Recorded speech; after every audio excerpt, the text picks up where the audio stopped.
Hello 朋友們，咁今日就想試下新嘅產品，就係呢個 Trader Joe's 茄汁薯片啦。未開㗎，咁睇下點樣先。聞下先，我就好中意聞嘢嘅，就幫我食之前，好似有少少 barbecue 嘅味嘅。呢個咧就係佢個樣啦，佢個 colour，佢個樣。嗱，我食㗎啦，睇下先。冇乜味嘅，呢個好似冇乜嗰啲粉咧，即係嗰啲，即係有味，不過唔係好重咯。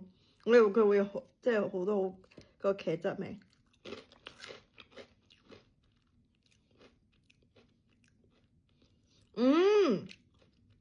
即係佢嗰個味咧，就真係好似你即係啲點，即係啲 French fry 咧入去嗰啲茄汁嗰度，係有嗰個即係啲茄汁嘅味啦，basically。不過唔係完全，佢唔係好酸，有少少甜，不過唔係好甜，我覺得 OK 啦。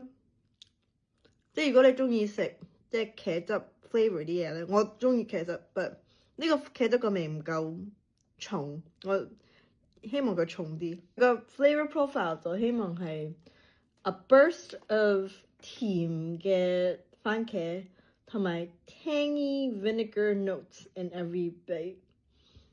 有 vinegar 冇 vinegar， 我唔覺得一啲 tangy 都冇。唔夠酸，不過我又唔會好似話我要 salt and vinegar 咁樣，不過佢有少少酸，不過唔係咁重。等一下，呢個係我個 reaction to 呢個。我而家食多少少有少少鹹嗰啲。對啊。